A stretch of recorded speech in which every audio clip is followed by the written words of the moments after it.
Donc, nous voici réunis pour la dernière table ronde de l'après-midi. Donc, nous devions être... il devait y avoir 2 invités. Donc, nous avons la chance d'avoir Jean-Claude Schmitt avec nous. Je vais le présenter dans quelques minutes. Et normalement, on aurait dû avoir avec nous Bertrand Vidal, donc, qui est sociologue, et qui a eu un grand empêchement, donc qui présente ses excuses et qui ne peut pas être là. Donc on va dialoguer. J'ai beaucoup de chance parce que je vais avoir le privilège et l'honneur de dialoguer avec Jean-Claude Schmitt, que nous sommes très très heureux et heureuses d'accueillir ici. Jean-Claude Schmitt est historien, anthropologue, paléographe, et vous avez accompli la plus grande partie de votre carrière à l'EHESS, à l'École des hautes études en sciences sociales. Alors Jean-Claude Schmitt est spécialiste de l'ère médiévale, et tout au long de votre parcours, vous avez travaillé la question des images, des corps et de l'espace, en rapport bien sûr avec la question religieuse dans l'Occident de cette période, de la période médiévale. Parmi vos nombreux ouvrages que vous trouverez sur la table de l'excellente librairie donc, que vous voyez au fond du foyer, sur cette table, donc, je vais citer les ouvrages, quelques-uns de vos ouvrages.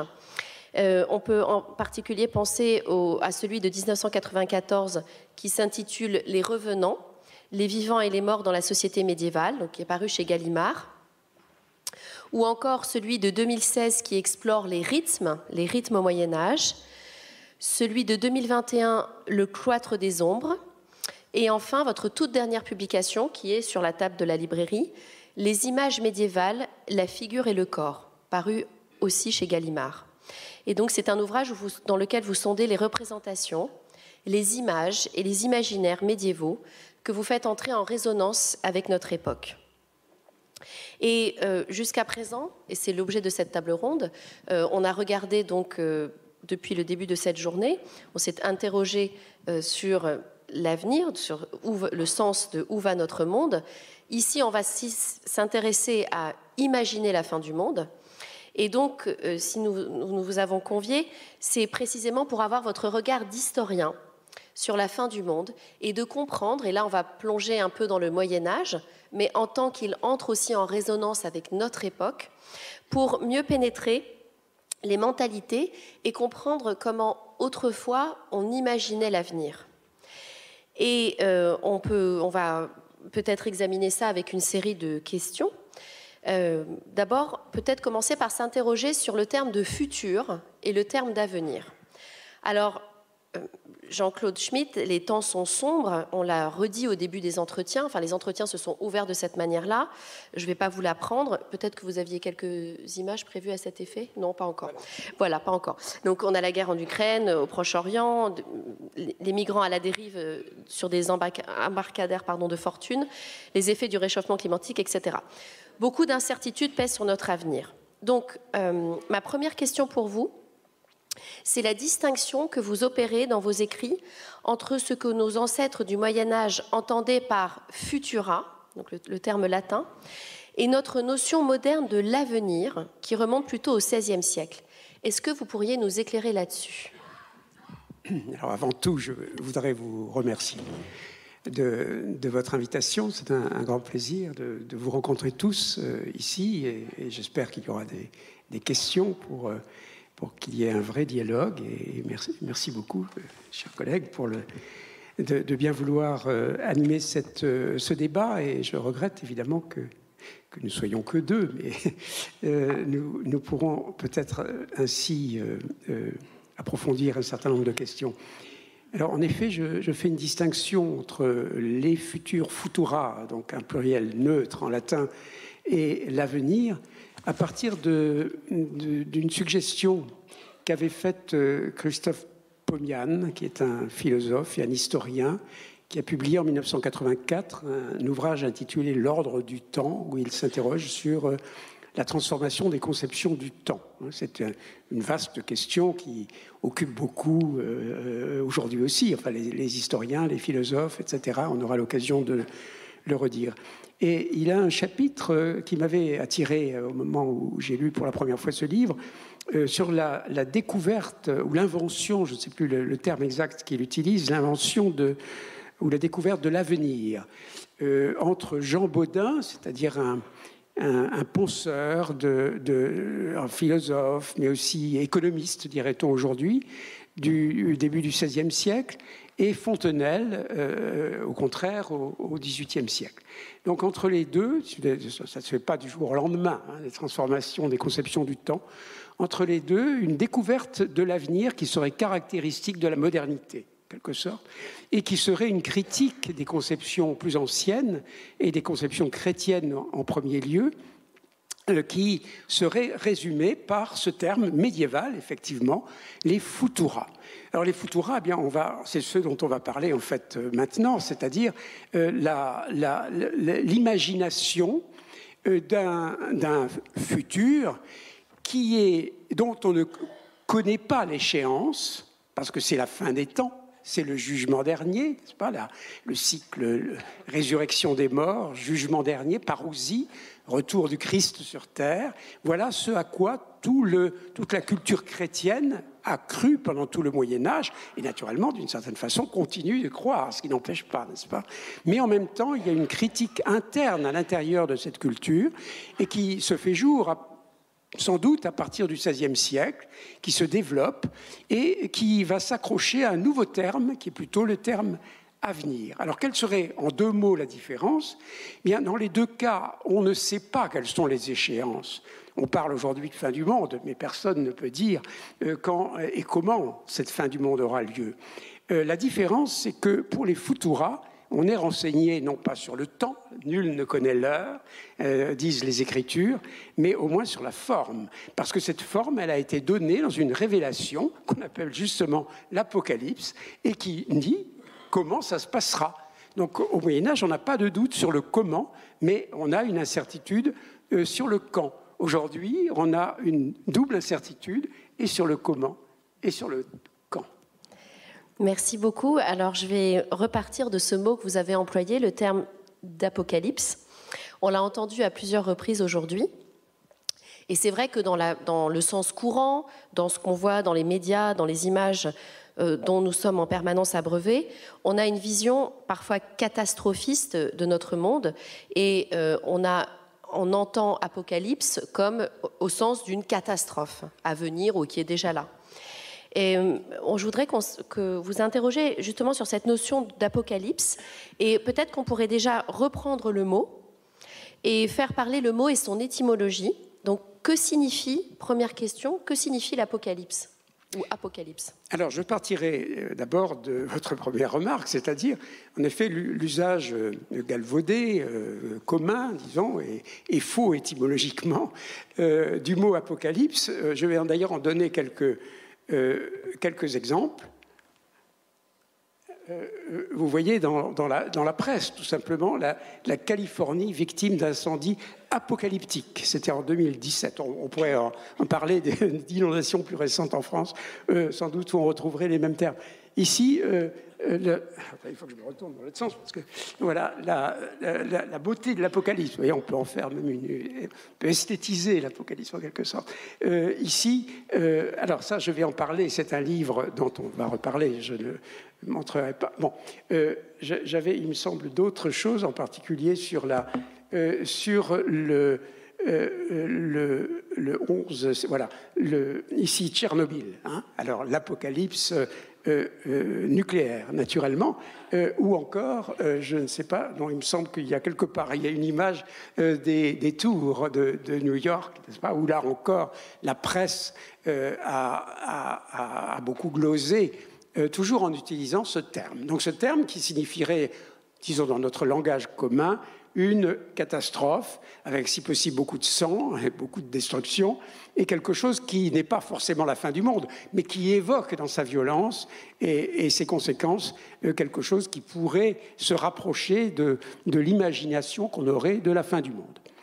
Alors en fait, bien sûr, dans le mot, dans le sens exact d'Apocalypse, il y a bien aussi l'idée de catastrophe. Mais le vrai mot, c'est le vrai sens du mot, c'est la révélation. Hein.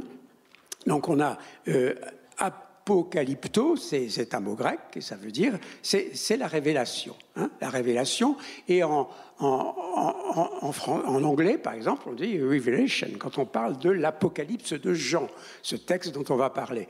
En allemand, des Offenbarung, c'est la même chose, c'est le sens de révélation, de dévoilement, qui est étymologiquement le sens exact. Mais il se trouve que l'Apocalypse de Jean, qui est le texte dont on va beaucoup parler, effectivement révèle une catastrophe, si on veut, ou des dévastations, des fléaux épouvantables. Et donc c'est ce sens-là qu'on a gardé pour parler, comme ça, au sens commun d'Apocalypse.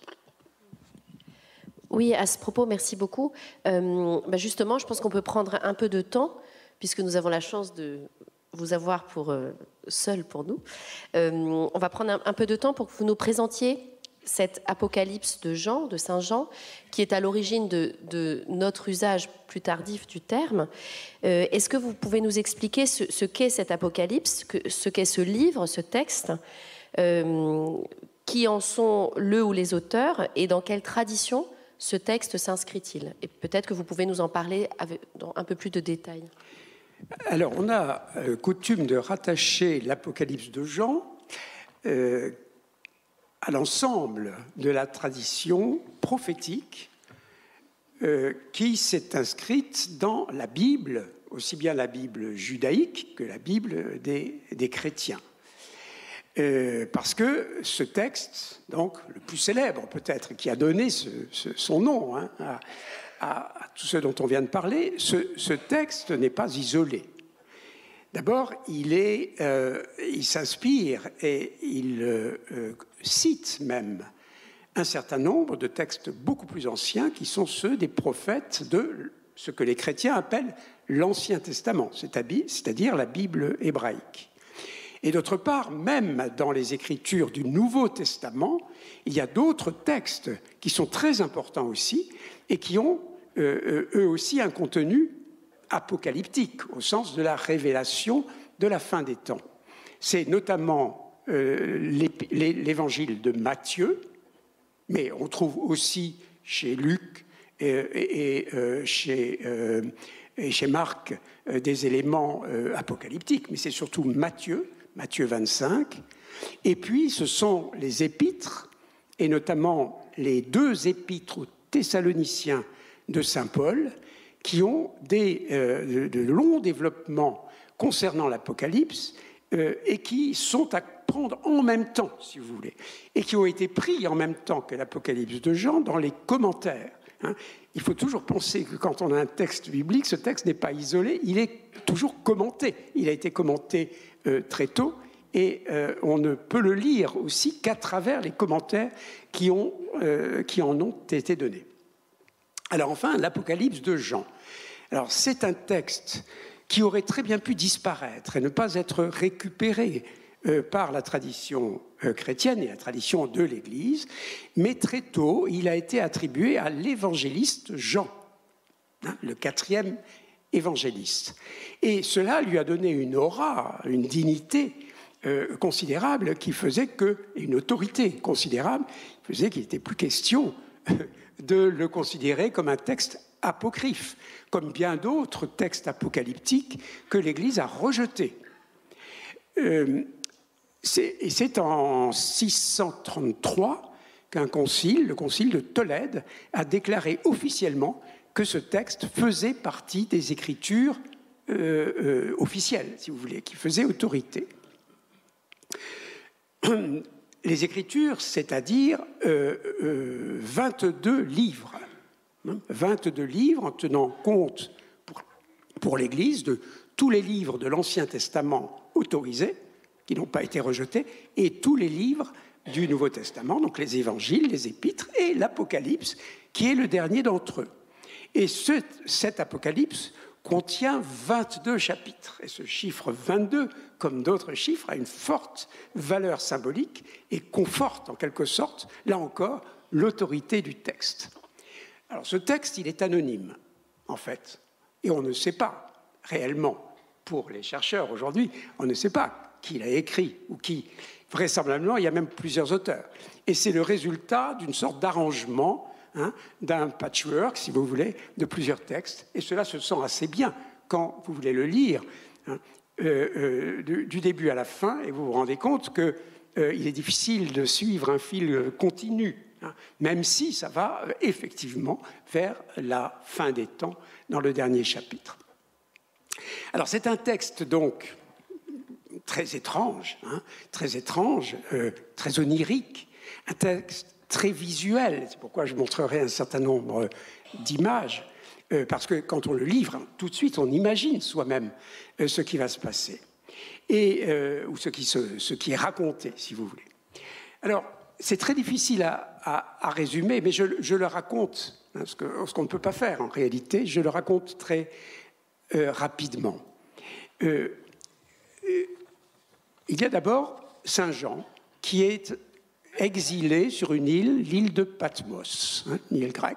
Vous pouvez aller voir aujourd'hui encore la grotte dans laquelle il aurait eu cette révélation. Et donc il a une révélation, apolytico.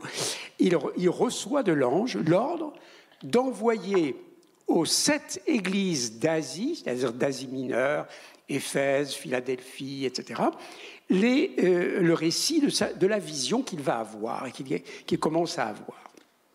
Ensuite, il y a un agneau, l'agneau qui évidemment va être interprété comme le Christ, qui revient à la fin des temps. L'agneau brise successivement 7 sceaux que lui tendent 7 anges. Et c'est à cette occasion que l'on va voir apparaître aussi des chevaux qu'on va voir sur les images. Alors je vais peut-être tout de suite montrer les chevaux, les 4 chevaux. Alors là, c'était encore là. On reviendra sur... voilà, j'ai parlé ici, vous voyez, des apocalypses anciennes. Vous savez, par exemple, le livre de Daniel. Le livre de Daniel dans l'Ancien Testament. Peut-être qu'on pourra redire un mot de cela. Attendez, voilà. Les 2 témoins, on en reparlera. Voilà Saint Jean à Patmos. C'est donc Apocalypse 1. Ce sont des apocalypses, là, ce que je vous montre surtout, des apocalypses anglaises, des manuscrits du XIIIe siècle. Et il y a toute une tradition extrêmement riche, du point de vue iconographique, des apocalypses anglaises, en latin, bien sûr. Voilà, donc la révélation de l'ange et l'ordre d'envoyer ce récit aux 7 églises. Vous voyez, 7 églises, ce qui montre qu'il y avait déjà, bien sûr, des communautés chrétiennes dès le 1er siècle, puisqu'on se situe là, on ne sait pas exactement quand, entre 60, disons, ou 96 après Jésus-Christ, disons au 1er siècle de notre ère, et l'exil à Patmos de ce Saint Jean, donc prétendu auteur, correspond aux persécutions par Néron ou par Dioclétien à la fin du siècle. Voilà. Donc on est dans ce milieu, et les 7 églises montrent qu'il y a déjà des communautés chrétiennes bien installées. Et puis, alors ici, vous avez une apocalypse, ou plus exactement un commentaire de l'apocalypse de Beatus de Liébana, au nord de l'Espagne, qui est très célèbre. Vous avez certainement déjà vu des images, et il y a plusieurs épisodes dont je reparlerai là. Et voilà, alors j'ai perdu le fil, donc je n'ai pas d'image pour le début, mais ensuite, au chapitre 8 à 11, en gros on est là, il y a 7 anges de nouveau qui sonnent de la trompette, et chaque sonnerie provoque d'immenses fléaux, des pluies de grêle, de feu, invasion de sauterelles, un très célèbre, irruption de la bête qui tue les 2 témoins. Les 2 témoins, ce sont des personnages de l'Ancien Testament, Enoch et Élie, des prophètes, qui sont censés ne pas être morts et qui vont jouer un rôle, justement, ils reviennent eux aussi à la fin des temps, ils sont tués, mais ressuscités, et finalement, ils annoncent l'arrivée du Seigneur. Voilà. Alors, on a donc ici des fléaux, les sauterelles, vous voyez.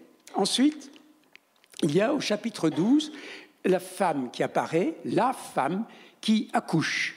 Et le dragon sort également de terre et menace de dévorer l'enfant.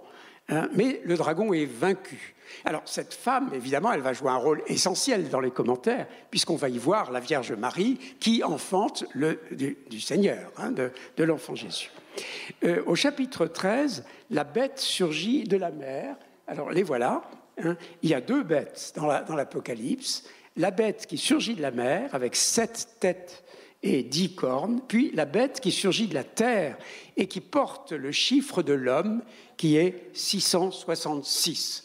En passant, je fais remarquer que l'Apocalypse est pleine de chiffres, et que les commentaires sur l'Apocalypse vont beaucoup jouer sur les chiffres pour essayer de calculer précisément les futura, c'est-à-dire quand aura lieu dans la fin du monde. Alors, on va voir d'autres chiffres très importants. Alors, ici, donc, on a vu, si je ne me trompe pas, les bêtes. Ensuite, il y a, au chapitre 14, l'agneau, qui apparaît encore une fois, avec 24 vieillards. C'est les fameux 24 vieillards de l'Apocalypse, que vous voyez souvent sculptés au tympan des églises romanes. Et puis, le Fils de l'homme, qui a une faucille et qui moissonne la terre, et lui aussi, il ensanglante la terre du sang de tous les mauvais. Au chapitre 15, 7 anges versent 7 coupes sur la terre entière, et la 7e coupe, vous voyez, de feu, de sang, etc., provoque la destruction de Babylone. Et on voit apparaître ici un nom, Babylone, qui est métaphoriquement la cité maudite. Et dans tous les débats sur l'Apocalypse au cours du Moyen-Âge, il sera question de savoir où est Babylone, et notamment si Babylone n'est pas Rome, c'est-à-dire la cité du pape, et si le pape n'est pas l'ennemi du Christ, c'est-à-dire l'Antéchrist.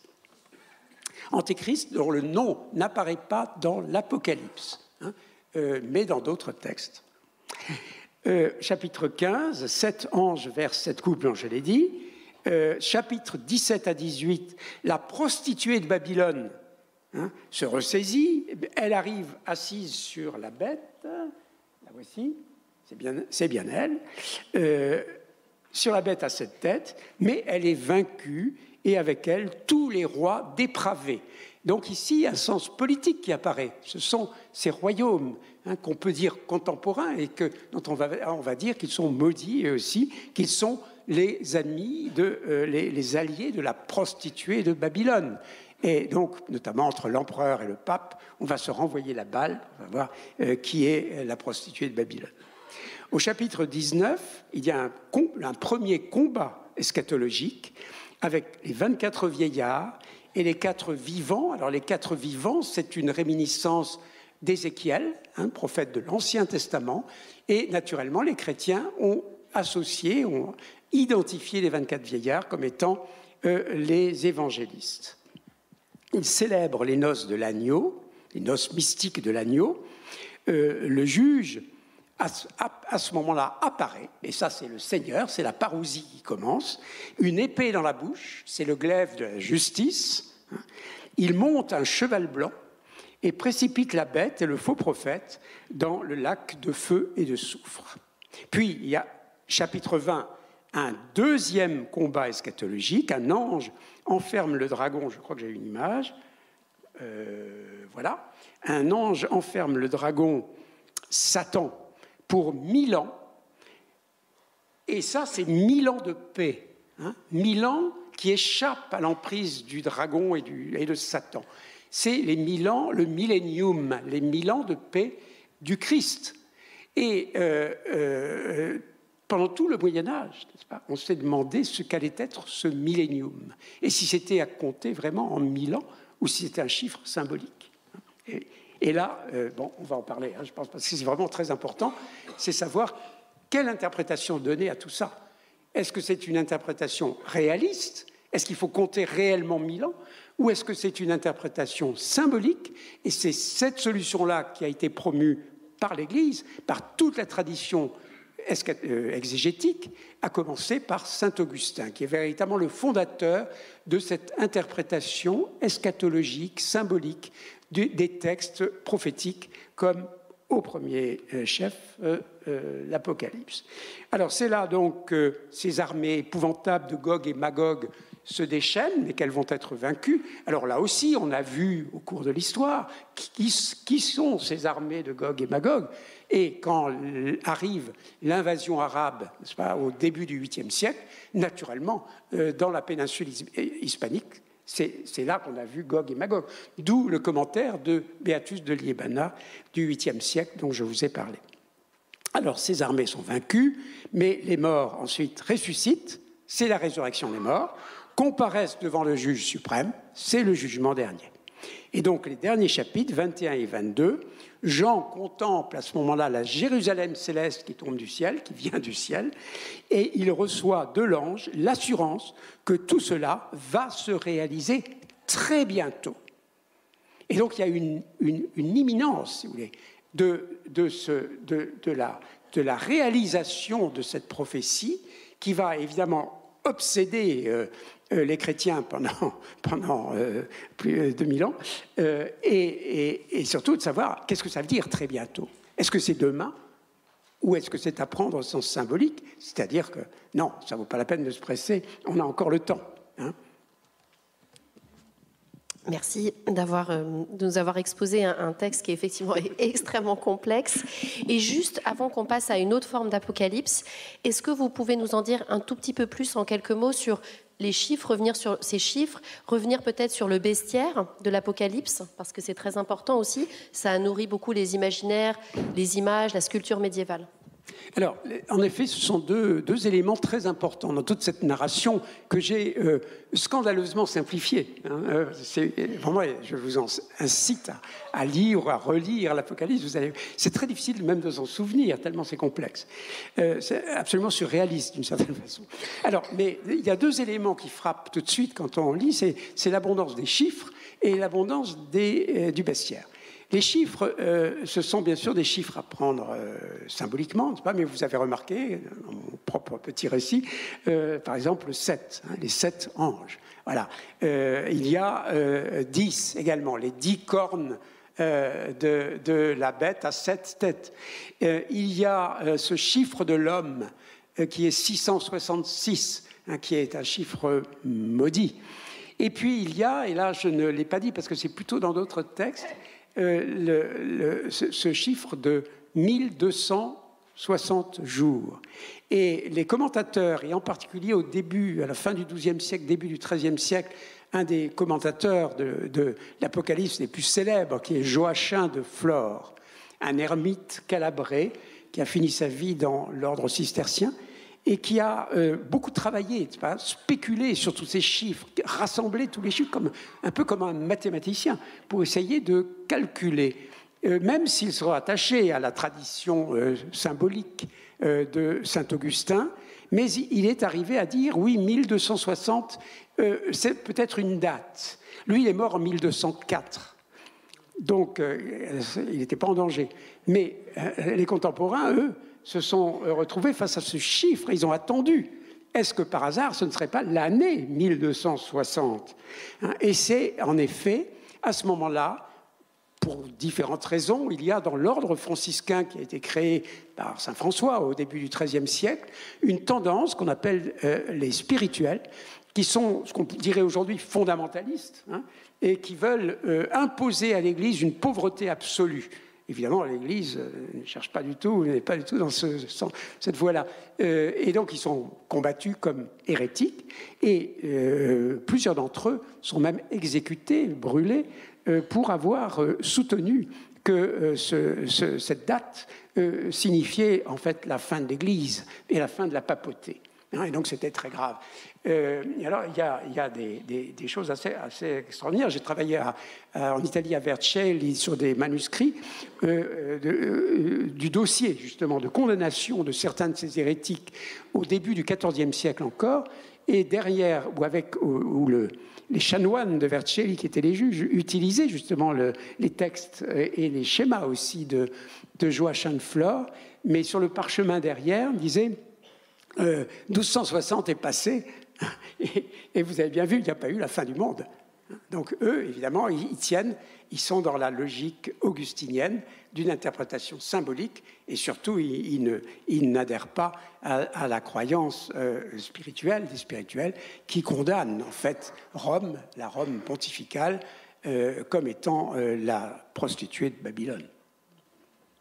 Alors, donc on a des chiffres, et puis on a le bestiaire. Alors vous avez vu aussi les deux bêtes, par exemple, les sauterelles, c'est un des fléaux terribles. Il y a les chevaux, alors les mauvais chevaux qui ont différentes couleurs, et puis le beau cheval blanc que monte le Seigneur, le Rédempteur. Voilà, donc ces deux éléments courent vraiment à travers l'ensemble de l'Apocalypse. Merci beaucoup. Peut-être qu'on va faire un saut vers des temps plus récents pour après, si on a le temps, repartir dans le passé. Donc, vous avez cité en introduction, donc vous avez évoqué cet ouvrage qui est là et que vous avez montré dans le diaporama. Donc, c'est celui d'un ethnologue italien, donc Ernesto de Martino, et donc qui a publié en 1965, donc c'est un texte inachevé parce qu'il est mort lui-même en 1965, mais alors vraiment un texte qui porte le bon titre, si on peut dire, intitulé « La fin du monde ». Et dans ce texte, La fin du monde, le sous-titre « Essai sur les apocalypses culturelles ». Donc dans ce texte, cet ethnologue forge la notion justement d'apocalypse culturelle.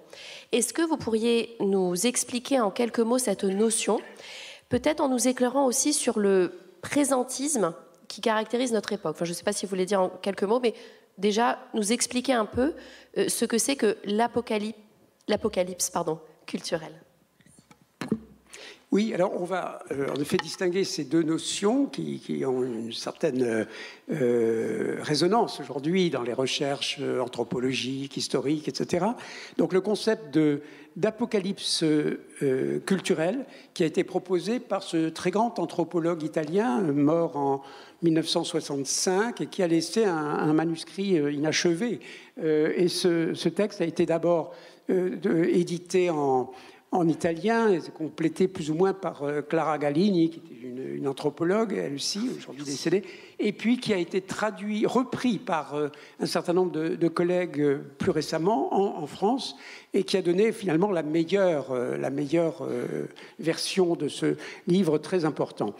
Il est très important parce que, d'abord, Ernesto de Martino est un très grand anthropologue qui a travaillé. Il y a des livres traduits en français, La Terre du remords, Le monde magique. Ça fait vraiment partie de la grande ethnologie européenne parce qu'il travaillait sur le Mezzogiorno, sur l'Italie du Sud, et qui est une terre très, très importante pour ce genre d'études.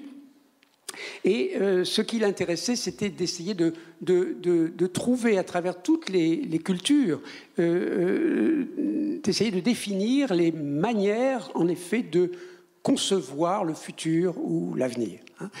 Alors, il y a des messianismes, par exemple, en situation coloniale. Le fameux culte du cargo, par exemple, c'est-à-dire l'attente messianique d'un sauveur qui viendra sauver la population locale de l'emprise des colonisateurs.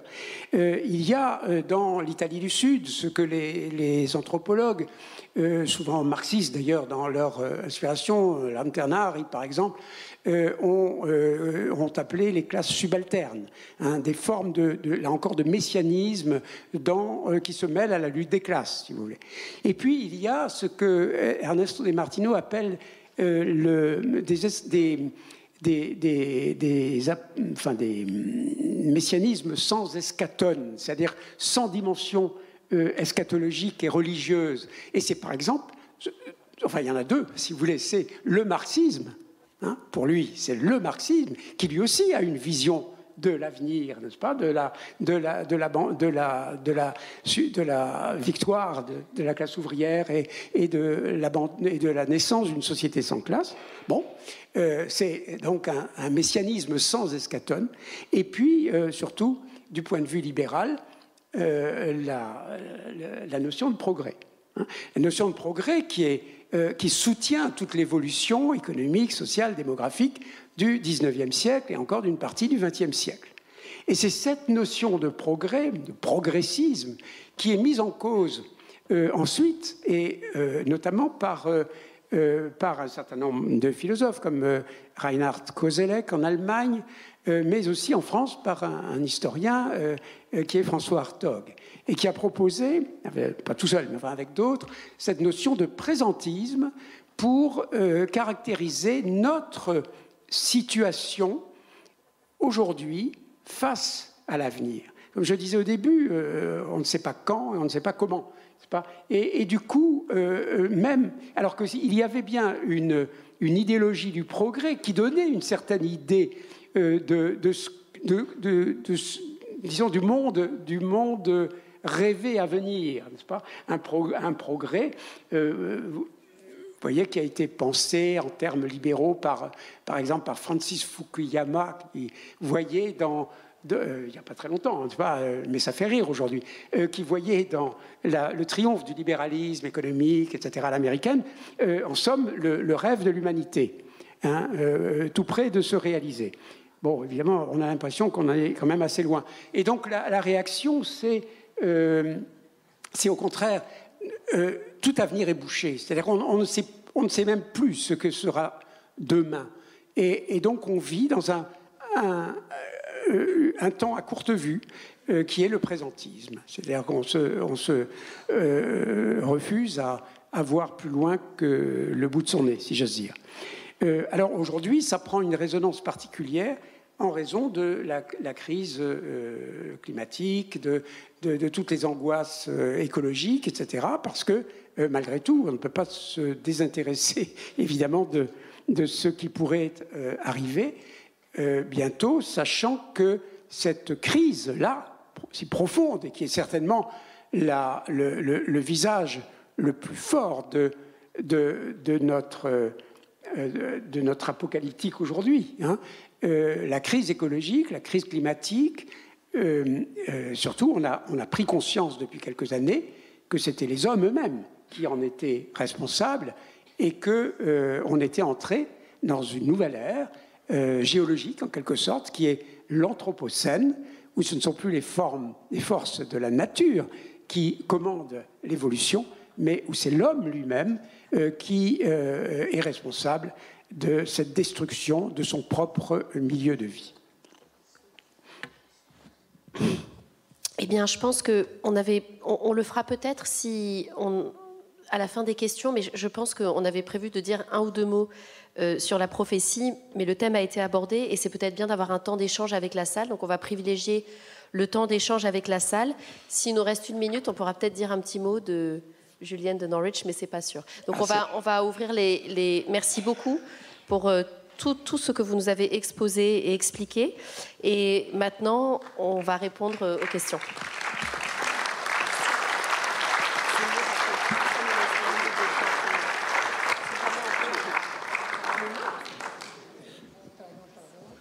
Alors, il y a une question là-bas. Allô, ça va?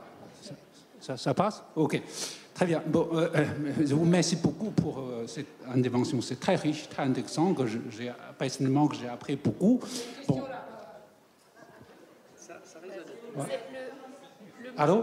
Ça va? Maintenant, ça va? Oui.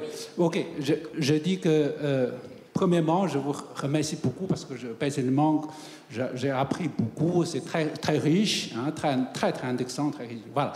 Bon, premièrement, petites infos concernant la Chine, concernant le chiffre, ça pourrait montrer à quel point la comparaison culturelle, c'est toujours très intéressant. Vous parlez de 666, c'est un chiffre maudit, mais vous savez qu'en Chine, c'est 666, c'est un chiffre magnifique. Hein, voilà. Bon, ça c'est la première chose. Hein, de quoi il faut relativiser les choses. Maintenant, ce genre certain relativisme, ça nous fait du bien. Bon, sinon, ça nous conduit vers toujours une vision un peu catastrophique. Voilà. Bon, ça c'est le premier point. Ça c'est le premier point. Deuxième point, vous parlez de cette présentisme, hein, vous venez de parler de ce présentisme, je pense que c'est quelque chose profondément enraciné dans l'esprit de la modernité. Si on parle de définition de Baudelaire sur cette question de cette modernité, hein, éternelle dans l'éphémère, et je pense que cette tension entre le futur et le présent, c'est au cœur de la pensée de la modernité. Hein, ça, c'est quelque chose que... Mais ma troisième... ça, c'est une deuxième remarque. Troisième chose que je voulais poser vos questions, est-ce que... j'aimerais bien savoir, au Moyen-Âge, est-ce que ça existe d'une certaine manière, sous une forme ou une autre, ce genre de présentisme moyenâgeux? C'est ça, c'est ma question. Merci. D'accord. Oui. Je vous remercie d'abord pour les comparaisons avec la Chine. Il est évident que je ne me situais pas dans cette culture-là, hein, mais dans la culture occidentale et chrétienne. Bon. Alors, bien sûr, le troisième point, ici, je réponds. Il y a, en effet, une sorte de présentisme chrétien. C'est l'expression même, d'ailleurs, de François Hartog.